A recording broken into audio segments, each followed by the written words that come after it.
sommes de Dieu, nous appartenons de Dieu. Voilà. Au nom de Jésus-Christ, c'est tout ce qui respire, loue l'Éternel. Nous arrivons, voilà, au moment où, au temps convenable, que Dieu soit loué. Je vous bénis tous par l'amour de l'Éternel. Combien d'ensemble, vous savez, la joie,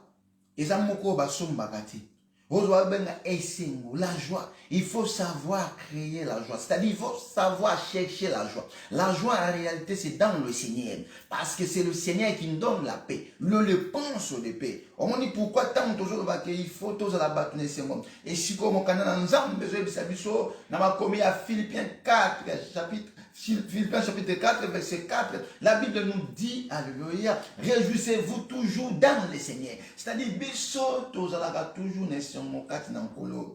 Tokozalaka toujours kat nankolo. Tokosepelaka toujours. La joie attire la paix. Oh, la paix, c'est de Dieu, alléluia. Tu ne peux pas avoir la joie si tu n'as pas la paix. En réalité, Kimiato et Sengo. Oh, toujours mon alibanda ya batamokini ezali sengote parce que c'est mon abango eza tamomoke mais après balé la cam. Yango zoma makomezo bisa biso vome la fin d'une chose qu'est son commencement. Et belé ba sepela mais na suka balela mais biso eza bongote. Biso tozo se réjouit toujours dans le Seigneur. Biso toza dans la paix. Biso toza toujours dans la joie. Alléluia. Yango ko la lingi na yo.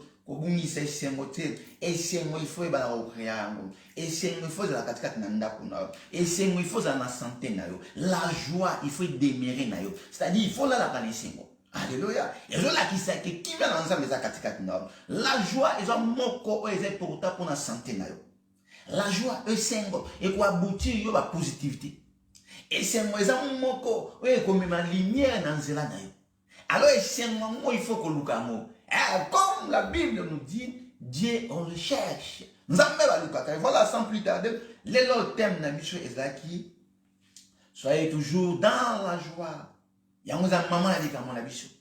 Soyez toujours dans la joie. Zalatan onios na isengo. Zalatan onios na isengo. Voilà, toquel pour fond la commune en Zambie.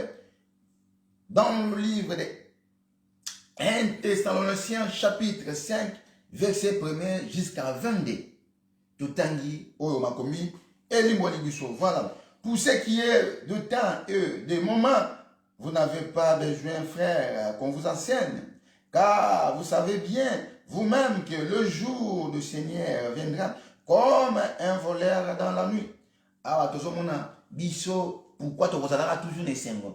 Parce que eza makambo ba web sabiso te makambo eza makambo tango makambo eza makambo donc photos a toujours nesengo parce que mokolo na nzambe ekoyaka lokola moyibi ana butu oyebi lo lengani moyiba yaka moyibi so ba ya ako avertir te mais biso toza bato ba ko enseigner biso te parce que le Christ nous a déjà parlé. Alléluia. Quand vous attendez des bruits, quand vous verrez l'amour se refroidir entre frères, alléluia. Sachez-le que je suis à la porte. Il y a encore la haute solution. Pendant ma cambo etali ya tango, alléluia. Ma cambo etali ya tango ya événement ya Yesu Masia parce que nous préparons l'enlèvement. C'est l'année le Christ. Oh, tu vois que la Christ n'a pas il faut toujours na sengo, na joie parce que tant toujours dans le sengo, tant toujours dans la joie et là qui toujours prêt. Alléluia. Il y a moi la Bible, ça me dit réjouissez-vous toujours dans le Seigneur. C'est-à-dire nya suyo ko sala afeza na bonzambe. Moto azana nzambe abumisaka conscience na été. Moto azana nzambe abumisaka sengo na été. Moto azana nzambe aza moto alinga toujours azana sengo la paix. Alléluia. Parce que tant que la joie akuti oza concentré. Alléluia. Ozana sengo, ozana kimiam. Yango moni awa na oye concerné tango. Alléluia. Au biso ba eto yamba Christ. Toza bato ba ko talisa biso yango ressuscité parce que biso toza toujours wana ko espérer, toza toujours wana ko persévérer dans la joie. Alléluia. Yango soke sengo ezayote. Yeba ki nkola ko ya lelo boye ezala malheur pour nous. Pourquoi je dis ça? Parce que nkola za biso biso il faut toujours tous à la sengo. Motaro za ka sengo soki présence ya nzambe za kakati na bomo ina. Alléluia. Moto présence ya nzambe za kakati na. Moto nzamba za ko opérer makambo kakati na bomo ina. Moto nzamba to talisa bilembo. moto nzambe azotalisa basine na bomoi na ye moto wana azalaka moto na esengo epuis moto wana akovivaka vi na ye mobimba na esengo paske ekomami bongo na mokanda ya Philippiens 4:4. Réjouissez-vous toujours dans le Seigneur. Parce que tango ya Christ ekoyaka tango akuti yo na esengo. Alléluia. Osa heureux, parce que la Bible nous dit dans le livre de Matthieu 8:5, heureux l'homme qui a le cœur pur, parce qu'il verra l'Éternel. Pour mon ensemble, c'est une osa nesengo. Alléluia. Yamwe siko zali loba amen na komo na Yesu Masia. La joie. Là, je parle de la joie. La joie, on n'achète pas. La joie, mon copain va fruit en colo. Alléluia. La joie ne benda kakimia. Tant la douceur, la paix du cœur. Et ça à partir de Essen. Oh, Essen, il faut lukango, il faut salango. Essen, on a tout entendu ce Nzambe. Alléluia. Nzambe, il faut lukaye. Alléluia. Nzambe, il faut monise katikati na batu koza na Nzambe. Alléluia. Il y a un moment de continuer ma commune à Bissot. Il y a un verset de car vous savez bien vous-même que le jour du Seigneur viendra comme un voleur dans la nuit. Alléluia. Quand les hommes diront paix et sûreté, alors une ruine soudaine le surprendra. Comme le douleur de l'enfantement surprend la femme enceinte. Et ils ne chapperont point. Mais vous, frères, vous n'êtes pas dans le ténèbre pour que ces jours vous surprennent. Oh, mon Dieu, biso dans la ténèbre, c'est pour mon colonel, tous à la surprise. Oh, ceux qui seront surpris, ce sont des gens qui n'ont pas la joie. Moto azan de sengo azaka surpris parce que sengo na ye, ils ont tali saké nzamba za katikati na ye. Bon, nene nzambe na bomo ine, grandeur nzambe na bomo ine. C'est ça qui fait que tu sois toujours rempli dans la joie. C'est ça qui te fait joyeux en fait. Au moins awa nzambe, nzamba zo linga na oni. Nebeleme, olingi esengo. Olingi lumière. Olingi vie kitoko.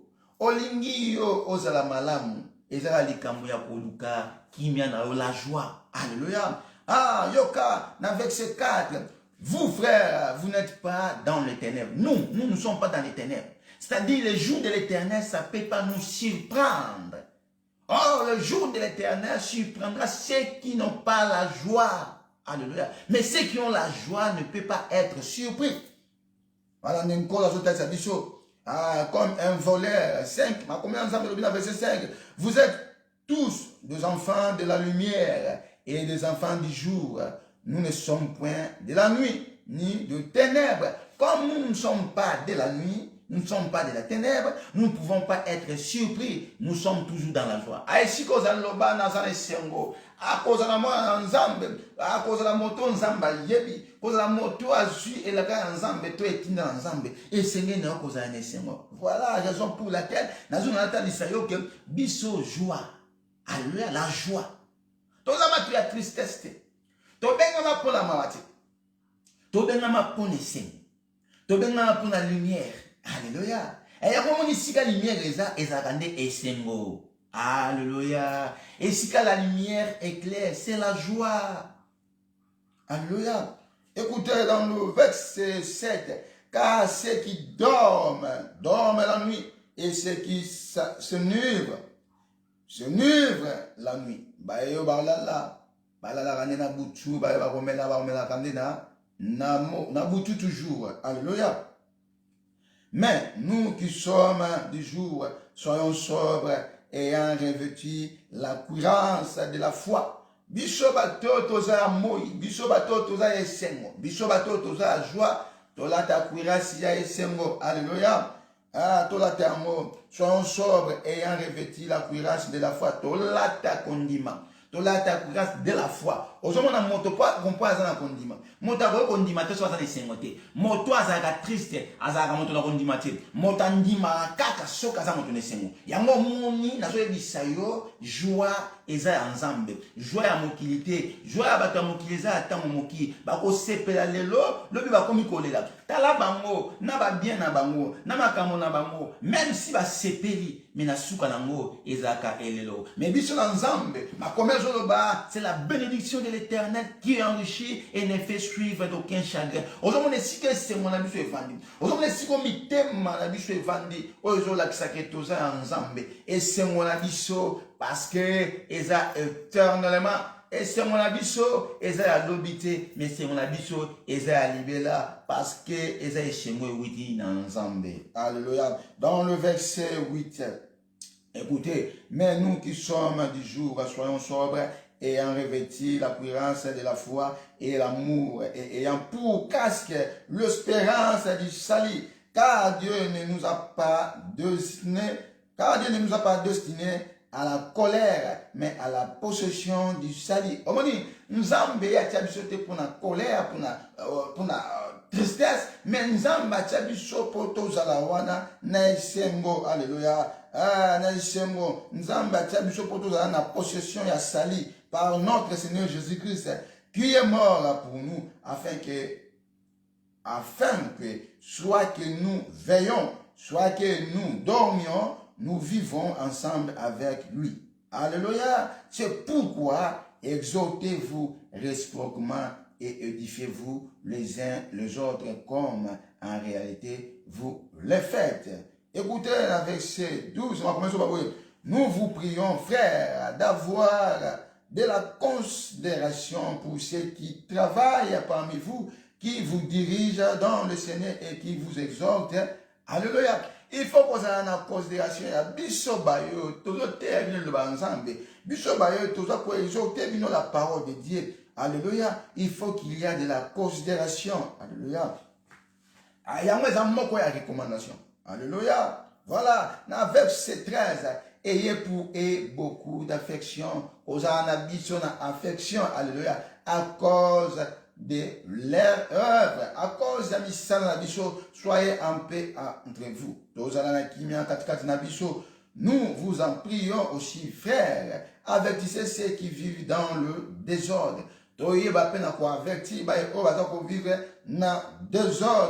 Consolez ceux qui sont abattus, supportez le faible, usez de patience envers tous. Consoler, supporter, alléluia, consoler mitema, abati, et puis na patience envers biso nyonso. Voilà, na 15, les Écritures déclarent, prenez garde que personne ne rende à autrui le mal pour le mal. Et c'est na biso toke parce que biso ba nzambe, toke ko sa mabe na mabete. Voilà ici que la Bible nous dit, il faut pardonner. Des fois, mon toit salé au mabe, mais il y a mabe, il faut toujours pardonner. Mais recherchez toujours le bien. Lucas toujours où est l'âme. Soit entre vous, soit envers tous. Quand on a dit sur peine, à bâton na 16, ça va commencer à soyez toujours joyeux. Ah, maman a dit qu'on a dit sur les Chicago. Soyez toujours joyeux, priez sans cesse. Levez les mains. Être joyeux, alléluia, et vous poussez là, vous prier. Donc, soyez toujours joyeux et priez sans cesse. Les Écritures déclarent que vous allez toujours monter le symbole, vous allez toujours monter ma bonne délit, vous allez monter le bon délit, le bon pays, le bikuno kasi, le thé, vous allez toujours, la Bible dit ici dans verset 16, soyez toujours joyeux. Donc, c'est-à-dire la joie. Et sengo pour la biso bala ensemble eze loko te bakoki ko pesa biso mo pour la tango moke te seul ennemi le diable nemoto a defisaka en réalité zaka pe sengo te akola kiselo lokola sengo mais atango moke abatami na sima mikolo tango sale na epata tango signé na ye makambo na ye après akola kisayo face na ye solo. Mais écoutez, mais nous sommes là pour toujours. La joie régnera toujours dans nos maisons, dans nos cœurs, parce que nous sommes appelés pour être joyeux. Voilà. Soyez toujours joyeux, priez sans cesse. Rendez grâce en toutes choses, car c'est à votre égard, à la volonté de Dieu en Jésus-Christ. N'éteignez pas l'esprit, ne méprisez pas les prophéties, alléluia, mais examinez toutes choses, retenez ce qui est bon, abstenez-vous de toute, alléluia, de toute espèce de mal. Voilà, oh, ma commère ici, dans le chapitre 19, et puis, tout bon, molimo, mon sang, tout est, alléluia, tout paysanné, minda, tout a rempli la puissance du Saint-Esprit, alléluia, tout méprisé, alléluia, oh, va béni, bisakoli, ne méprisez pas les prophéties, mais examinez, alléluia, examinez toutes choses, retenez ce qui est bon. Alléluia. Abstenez-vous de toute espèce de mal. La parole de l'Éternel.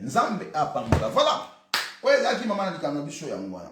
Ça dit, nzamba zo ngana bana na ye, bazala batu o ba kotondisa makana isengo po na libela na moment mon côté. Et la momentanéité, mais elle pour toujours. La joie de l'Éternel, alléluia, dans le cœur de ses enfants. Pour ça, Nzambe ya moi. Ya moi moni lelo, ozomo ne sengwe si la yo. Omoni lelo koma motona mawa tristesse la tanzoto.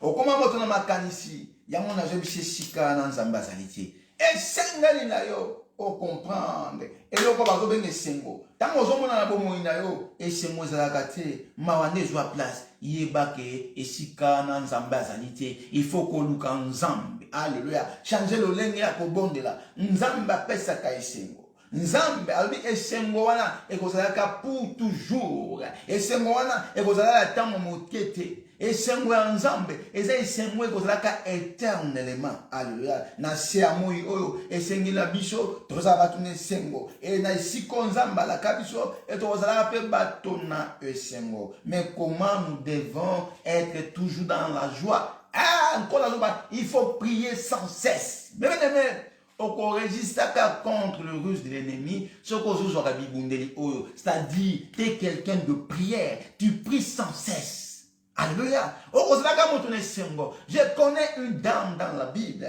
qui s'appelait Anne. Anne, comme elle cherchait la joie dans sa vie, alors la Bible dit, Anne priait sans cesse. Alléluia. A prié qui t'a momolaï. On a prié, mais mon collègue elle était joyeuse. Voilà, et chez moi, tant que la vie à Nzambe, et ça va pour la libéra. Mais Lucas est chez moi. Lucas est chez moi, et c'est moi, ça libéra. La joie de tous les jours. Et c'est moi, tant mon moquette, dans mon bateau, baliniko chepela, tant mon moquette. Toyoka.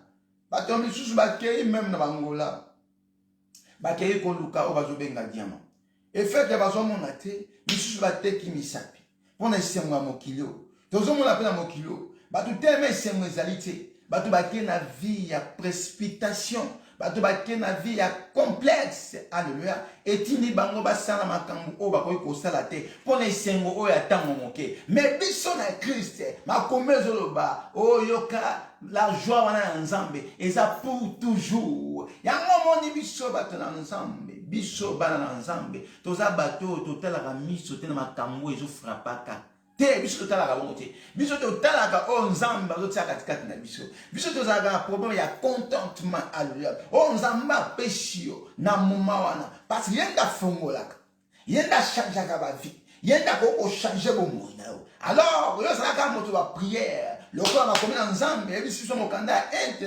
Thessaloniciens, chapitre 5, alléluia, verset 17, et je dis ça va toujours monter à ma bonde, c'est-à-dire prier sans cesse. Il y a mon ensemble à l'ingé. Alléluia. Mon Canada, 1 Thessaloniciens, et je vais éclairer si clairement. Pour nous, na essengo, na bon moïna.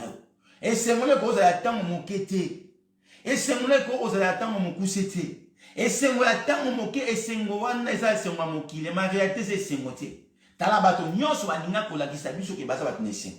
Tala bato nyonso ba influencer biso na esengo. Mais esengo na bango suka ka ndenge nini. Yango moni biso. Alléluia. Tant mon Bible zo ba vomir la fin d'une chose. Mais bien aimé, oh c'est la couche na mototé. kokima mbangu te, garde souffle na yo. Yesu Masia ayebi yo na kombo na yo. Yesu Masia abongisa bomo na yo. Yo zalaka motama bonde.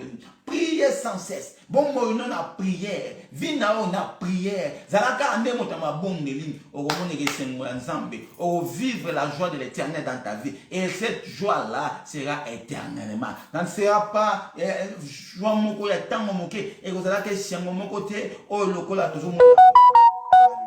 Bato na mokili baza ko influencer le monde. Mais baza bato na sengo te. Bato na mokili baza ko influencer le monde.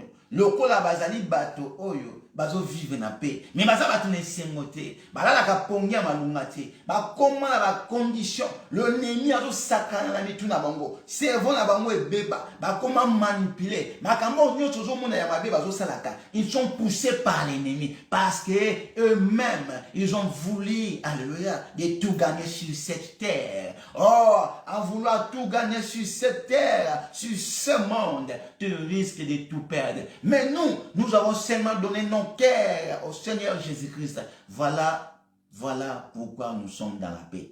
Et la paix là restera éternellement. Je te le dis, si tu donnes ton cœur en Jésus-Christ, alléluia, si tu pries, tu es quelqu'un de prière, alléluia, quelqu'un qui se donne dans la prière, sachez-le, la joie de l'Éternel restera toujours dans ta vie.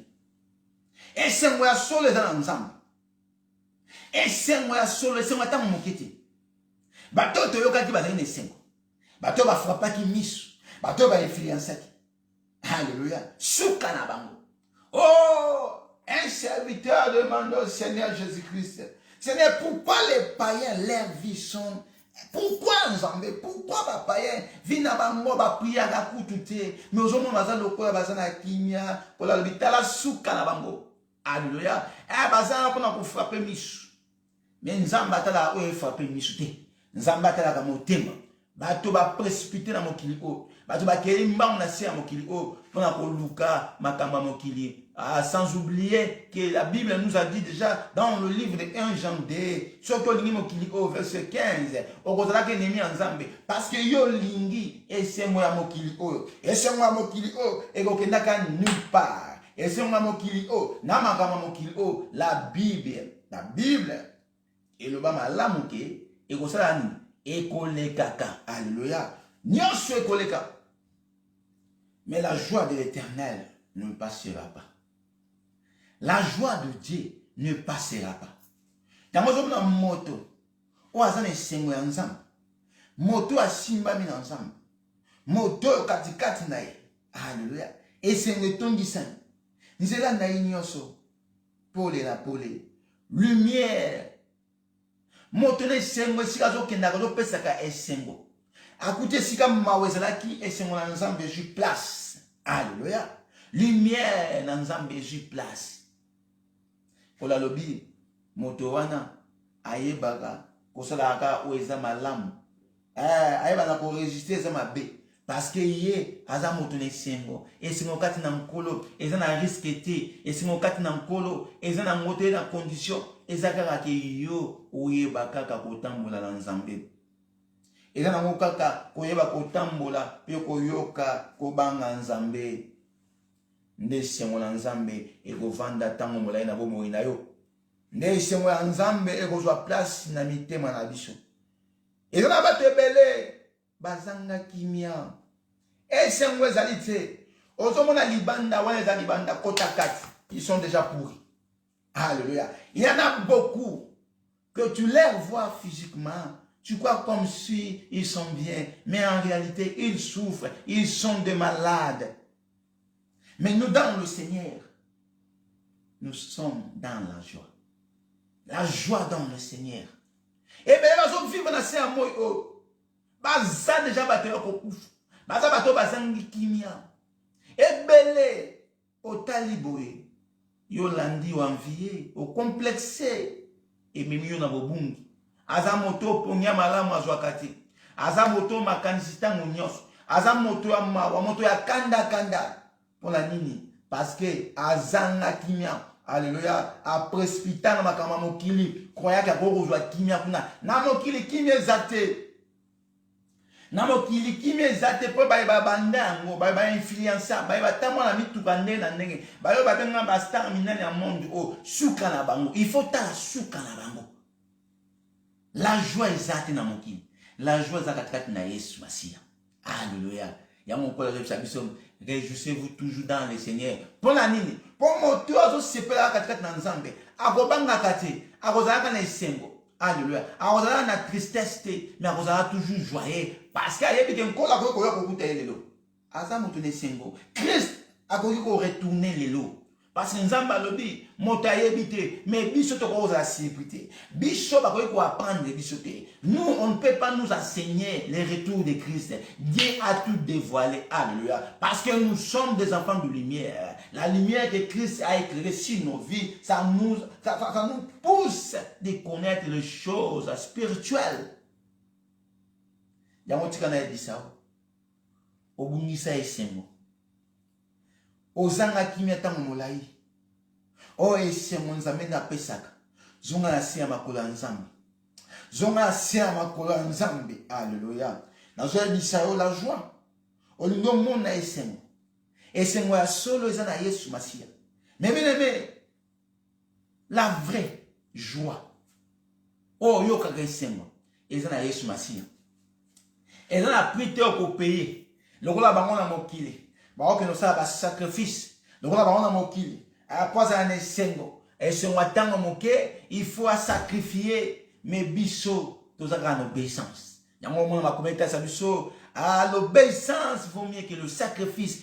Eux ils sont là pour sacrifier, mais nous sommes dans l'obéissance. Nous c'est pour toujours. Et c'est moi c'est pour toujours. Mota rotusho azate. Yo tele la mokili. Est-ce que la souka na bango? Je connaissais un gars dans le quartier. Moto wana influençant même na mituka. Na banda. Mais le jour oh mawebeta ikatikati na. Ah mokili. Faut qu'on pèse à bon moyen ensemble. Mais même moto influencé te na se amoyi oyo bazaka ne sengo te et c'est moi solo za Yesu Masia o nyoso zo brilaka nyoso zengengaka na miso zo monaka na eza ne sengo te et c'est moi solo za katikati na Yesu tango ye na Yesu mpona zo ba ke joie wana kozalaka pour toujours ndako na yo kozalaka éclairé et c'est notre kota na ndako na yo yango faut luka esengo il faut luka esengo éclairé na bo moina et sengo so ke koti na libota na yo et Kiti, et c'est Moana, c'est-à-dire la paix est dans la place. Mais ceux qui m'ont zali, ils ont même amené la koufa, ils ont même amené la makamabe, et si votre tristesse est zali, ils ont sika o makamabe zalaka. Yango moni, na zo tali sayo, ozo landangai. La dimanche à l'élo, tango mo susu, ozo mane sika, oko comprend, il faut lukaka, et c'est mon labo moina. Et si on a zo ba, et c'est mon ba païente. Et c'est moi que motazo li azo mela. Tikana mela na ngai. Tikana lia na ngai. Et c'est moi wana c'est moi tango moke. Pona sima lango kolele ezali. Et c'est moi nazo loba. Et c'est mon kat na Christ. Moto akabi bo moyena na Christ. Moto ami pesi ami tiki na nkolo. Moto na sengo. Moto wana atondisa maka toujours. Na makamu na nyonso. Pole na pole. Parce qu'ils ont comprendre. Libanda ne s'engoueza pouvoir. C'est la mort. Alléluia. Libanda ne s'engoueza tristesse. Oh, tout le monde a tristesse. Ils ont symbolisé. Ils ont makambo ya mabe. Tristesse. Ils ont montré qu'il n'y a pas la vie. Là où il y a de tristesse, c'est-à-dire il n'y a pas la vie. La vie est si quoi il s'engoueza. Bon, moi, c'est si quoi il s'engoueza. La vraie vie, c'est dans la joie. Et cette joie dont je parle, il faut au Lukango, c'est le Seigneur Jésus-Christ. Il y a un moment il faut toujours la présence de l'Éternel dans nos vies. Il faut toujours être rempli dans la puissance du Saint-Esprit. Ne vous allez qu'à joyer. Moto a toujours dans la prière. Ma comme je bas dans mon candidat 1 Thessaloniciens chapitre 5, verset 17. Priez sans cesse et soyez toujours joyeux. Mais bien aimé, on maintenir et c'est mon abon moïnao. Et c'est moi rené la vie nao. Et c'est moi joie tant mon laï na bon moïnao. Il faut toujours que ça monte ma bonne délit. Kotika nzambe te. Zala moto ma bonne délit. Zala moto ya vie de prière. Zala moto o la prière a toujours nzamba pensaka moto na bon moïnae. Et moto nzambe et ça la katikati na yo ozane sengo. Ba oluka yo et o simba kate. Ba kotina ko ba piège, ba ko joa kayote parce que nzozo tambola nzambe kia asi abomisi yango. Alors ba tilo ba piège nzambe aye alumoli ba piège wana alekisi nzela mosusu. Ba kanyi nzela lipamboli ko la fongoli yo nzela mosusu parce que yende le créateur et la Bible nous dit c'est sa main qui les a faites. Nyonso tozomona. Pourquoi soki maboko ya nzambe nde sala ngo biso toza batene sengote mokili zo courir derrière le bien matériel. Le monde est derrière makambo zo frapper miso. Mais en réalité, ils ne voient rien parce que leurs yeux ils à cause pas mal. Leurs yeux sont miso aveugles, sont aveuglés. Alléluia. Miso molimo nzamba zo lina omona. Fongola miso molimo. Okomona makambo ya salité na makambo nyonso o mungunya azokosa yeba influenceur ozo vivre ya makambo nyonso ezopesa comme si esingo ezali mais en réalité lobi yoki kolela koti bako sepela lelo elobi bakomi kolela malheur na baye o ba précipiter baye bazo ko envier malheur na baye oyo bazotalela biloko ya mokili oyo bamipeshi bomoi na oyo ya mokili oyo o biloko ya mokili na makambo na bato yango ya mokili bakoleka mais sengo na moto otiki bomoi na epai na nkolo et sengo na moto parce que la Bible nous dit cherchez d'abord le royaume de cieux tolukana nzambe alléluia tolukana bokonzi ya likolo parce que tobengami pona yango et le reste là ça ne nous concerne pas alléluia c'est l'Éternel yemo konde arrange kango parce qu'il nous a même parlé il nous a même dit dans le livre de Jérémie il a formé de projet de paix la paix qui vient ensemble pour aux alango car so zamtene sengo alléluia yango moni lelo oyo bayo bayebi monene ensemble moto ayebi valeur ya ensemble azamtene sengo azamtene sengo la Bible dit celui qui reçoit un prophète en qualité d'un prophète alléluia moto wana azamoto na kopambolama azamoto aza béni yango nkolo Attalisi toujours dans le livre de 1 Thessaloniciens 5 que ne méprisez pas alléluia la prophétie mais examinez ce qui est bon. Bisakoli na nzambe kobakate joyeux malam parce que nzambe alobaka toujours Dieu parle à travers ce prophète alléluia. Un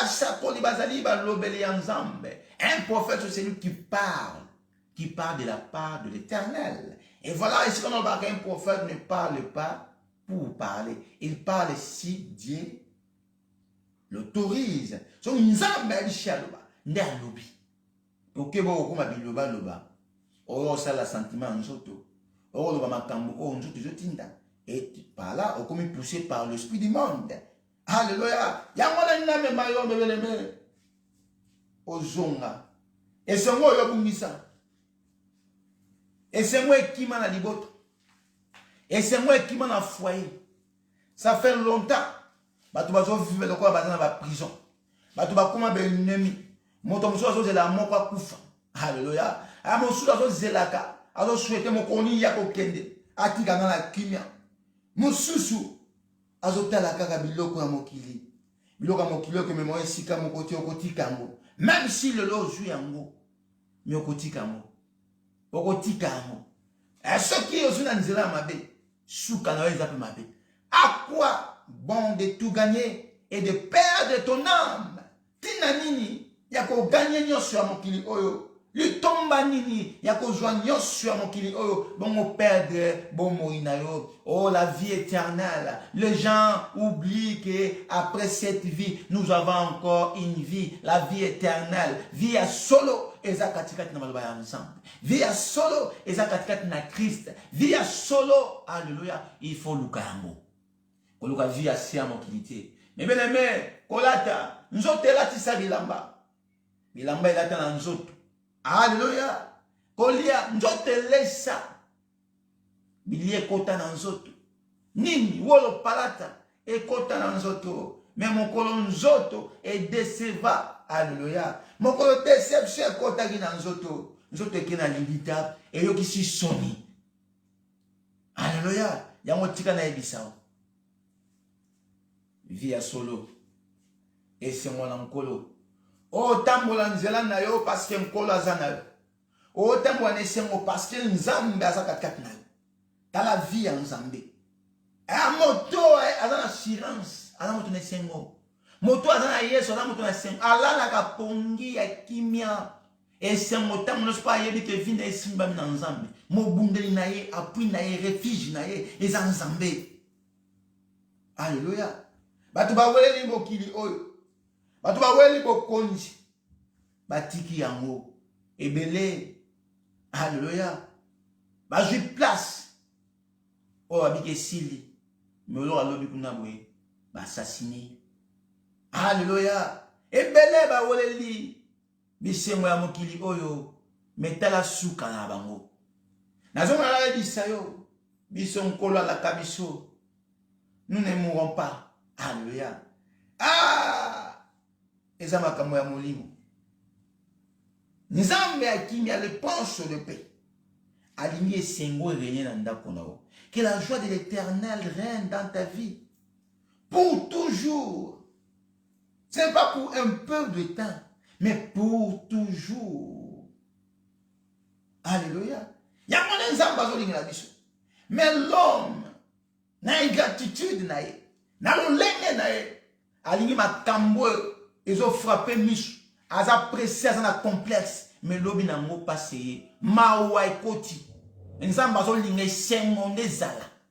Et sengo zala ya libela, tala na banda, tala na ba vie, ba couple ko panzana, bana ba koma na niveau mususu, ba bandi ki banditisme koti na niveau nyos. Étape nyos, ya ba kuluna tozo vivre. Pourquoi? Parce que sengo ezate. Alléluia. Et si que c'est moi zali makamwane ko zala kati. Et si quand est-ce que obscurité ne zo renyaka. Yango moni même pays mboka. Ozoma makambo nyosyo mabe. C'est-à-dire et c'est moi zate. Otali même mboka bato bazana mboka mite mais comme mabe. Pour la nini. Et c'est moi zate. Mboko ezali sengo. Mboko la joie de l'Éternel ezali. Lumière qui fait ça. Nyosyo zé éclairé. Tout au moment la nyonso en marche. Alléluia. Yango lelo na memeli yo koluka esengo na bo moina. Esengo fo koluka. La joie il faut salango. Alléluia. C'est-à-dire il faut luka Yesu na bo moina yo. Yesu apesa o la joie éternelle. Il faut luka Yesu na bo moina yo. Yesu vanda na vie na yo. Alléluia. Et la présence de Dieu dans ta vie. Et quoi porter makambo belé ya kimia. Makambo nyonso ko se présenter dans le lenge nyonso. Ce qui nzamba vandi na dikamola. Quel que soit le dossier na yo. Qui me sait pourquoi? Parce que nzamba zata. Alléluia. Yango mone siko il faut nzambe ne sika na ye. Il faut luka nzambe otene sika na ye. Oza na kimia na sea moi oyo oko vivre na kimia kaka soki opesa bo mono na nzambe. Alléluia. Et c'est moi solo la joie dans le Seigneur. Et c'est moi solo boni bazaki ne sengo balobi kitosa ne sengo mais mawa baleli mawa ekoti. Et c'est moi qui wapi. Et c'est moi qui wapi. Parce que ça c'est moteur. Et la manigance est ennemi diable. Ayaka pakolio. Aveuglé yo. Vous pensez que c'est moteur si calme. Ozo tango la mituka minene. Ozo c'est la vie. Ozo bake yo wana. Ba bengi yo na ba kombo nyonso. Ba sinomo na ba kombo nyonso. Kasi lobi na yo. Yo wana moto ya malheur. Yo wana moto ya malheur. Otiki famille na malheur. Okotisi mabe na libota. Parce que la nzela na mabe pe. Ekoti na libota. Ndenge Bible ebisaka biso soki moko andimeli Nzambe azodikisa maye na libota na nzela pe ayo moto mabe ozokotisa mabe na kati ya libota yango moni il faut batelema kotelema na nkolo koresiste meno mabota babotaka mwana babotaka motema te eza na bato ebele na etamboli emema mpe malédiction ni sikoyo misusu batia makolo Monguni a profité na yango. Et me mape mon lili. Ténèbres ekota. Yango mone sika nyos. Et c'est sika qu'on attaqué. Et sika a remarqué présencité. Chaque ozotamu sama na molimo ya Nzambe. Ozotamu sama na bon Nzambe. Yo ko comprendre que ndongo zawana izo senge za na bo moina. Et sengo o na zobela awa la joie okozoka ngukaka soki omoni monene ya Nzambe na bo moina. Alléluia. Nana moni loboko na Nzambe. Nana moni loboko na Nzambe. Atombola mosapi. Soko mona loboko ya Nzambe. Mebele mioza moto na sengo. Nazo ebisa o moto na sengo. Parce que loboko ya Nzambe na bo moina c'est la joie. Alléluia. Oko sala moto na esengo. Oko yebaka mabe na malamu. Mais on considère toujours malam. On considère ma bête dans ma bête. On considère ma bête dans ma bête. On bien ma pour la moitié. On a des abidos comme Okili. On considère que on s'en va zolinga. On considère que volonté ensemble. Alléluia. Nous en bas pas moi. Le Seigneur est tout-puissant. Mais Natango tozana mutakota litsalikolo azati. Dieu a tout dévoilé à ses enfants. Soko zoka tango na yo ya kotanga makomi. Ozoka tango na yo ya ko méditer. C'est-à-dire yo ozalaka si prêter. Ozala si prêter, ozaka moto yo tonisa mena sengo po yebi nkolo aya na minu. Aya na journée. Aya ceux qui t'aiment, aya na soir, oza motone sengo. Pourquoi? Ya on zama zo linga katikati na yo. Oza lande siprité. O moto oza siprité fa motone sengo. Motona sengo. La joie. Tondi se sengo na bo moina. Tondi se sengo na bo moina. Mais la joie tant eza na motema, même malade et disparaîtra. Ba problème est que ndake comme anasi pour la joie nzamba za katika desika. Mais tant tristesse c'est une place et comme qu'on crée ba maladie et comme qu'on crée ba pensée négative et me mané na kufa. Au moins différence, il y a non on a tali ça le kan nzambe nzamba za kesengo parce que la joie est même mayo na vie mais la tristesse est même mayo na kufa. Yango makometa nsibiso. Soyez sobre. Alléluia. Ah, l'ennemi, le diable, Azawana, comme un lion, rugissant, cherchant qui volera. Cherchant qui dévorera. Pourquoi? Parce que, à kuti katika no esengo ezate. O esengo yozo kwa nzoko somo na mokili o. O somo na mokili te. Esengo ezaka na Yesu Masia. Tant on prier quand sans cesse. Ozo lukaka nzambe, ozo ko insistaka, alléluia. Ozo prier nzambe, ozo supplier nzambe. Il faut prier, alléluia. Ah, tala bato lokwa ba ane, alléluia. Azo luke sengo la bo moina, a prier sans le feu, alléluia. A prier sans cesse, alléluia. Azo prier kaka, qui ne sengo la nzambe ya ki na bo moina. Au moins nzambe, il faut lukai. Un sengo, ezane nzambe. C'est-à-dire qu'ils vont vivre Sengo. Puis il y a toujours, il faut le Nzambe. Il faut ça toujours monter ma bombe de lit. Il faut toujours prier. Ma comète ici, bisous, on a 1 Thessaloniciens 5, 17. Alléluia. Ah, il faut prier. Pose un essai, il faut prier, mes bien-aimés. Prière. Et ça, la 4-4 nayo. Nion se a éclairé. Prière au côté de la lumière. Alléluia. Prière. Alléluia. Yoka. Ma commune vie, na 17. Priez sans cesse. Priez sans cesse. Soyez toujours joyeux. Alléluia. C'est-à-dire, yo pose un essai, on ne se fait pas un bon délit. Pour ma bonne délit de lumière, et yo côté un bon monde. Et Bible va dire ici, dans 19, ne tenez pas l'esprit. L'esprit est un mot qu'on ça se fait la remplir. Pourquoi il y a aucun homme? Aucun homme comment? Aucun homme soki yo. Autel si mission makamba mokili. Au quoi tristé à nous. Parce que l'esprit de Dieu est en vie à rater. Et ça makamba ya complexité. Et ça makamba ya influencité. L'esprit de Dieu est ça quand je pousse ça quand je tourne ça. On prie à toujours sans cesse. On prie à toujours. On prie à toujours. Qui non mon le boko en Nzambe. Dieu tombe la musapi. Et c'est quoi il va valer en Nzambe na bomo non. Alléluia. Voilà Nzambe pambola. Nzambe pambola yo. Na mateya kitoko Nzambe tu ko pesa biso. Ya mo Nzambe ko abile ya molimo. Bilei oyo. Eza bilei le ki bilei nyonso. Bilei ya molimo. Le chose spirituelle. On a tous à fonctionner dans des choses d'en haut. Et ça va comme il y a même qu'on pèse sa lumière dans la physique. Alléluia. Il y a même ceux qui ont été et côté dans le maladie, il y a même kolongwa.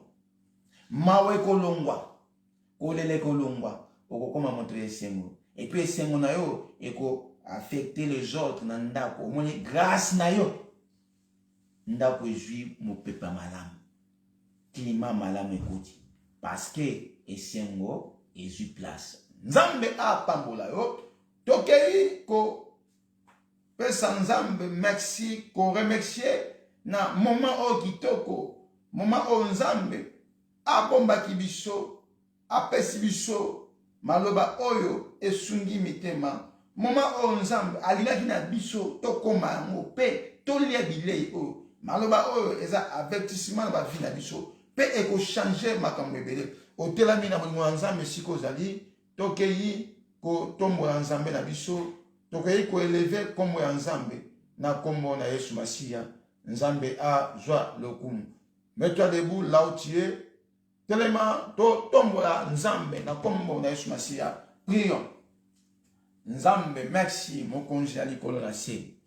Papa ya lola onkolo mobongisi na nyonso makomi totalisa biso nyonso tozomona se ya moi oyo ezandi na maboko na yo nde esalaki yango ya solo esengo ya solo eza katikati na yo eza na bato ya mokili te bato ya mokili balandi makambo ya mokili me suka na bango eza nde elelo me nkolo otalisi biso la fin vraiment la fin d'une chose biso toyebi ete sengo na biso ekozalaka seko na seko parce que Bible eyebisi biso malamu ke eza pour toujours esengo eza katikati na Yesu yango Yesu Masia avanda na kati ya bavi na biso Yesu Masia avanda na kati ya mitema na biso na kombo na ye toselebre kombo na ye kumisa Nzambe loba ete Nzambe totala bomoi na ngai atiki motema epai na yo au nom de Jésus akumisa Nzambe si ozali esengo ya Nzambe tona bomoi na yo au nom de Jésus na kombo na Yesu Masia esengo ya Nzambe tona na mitema na bino esengo ya Nzambe tona na mitema na bana Nzambe esengo ya Nzambe tondisama alléluia au nom de Jésus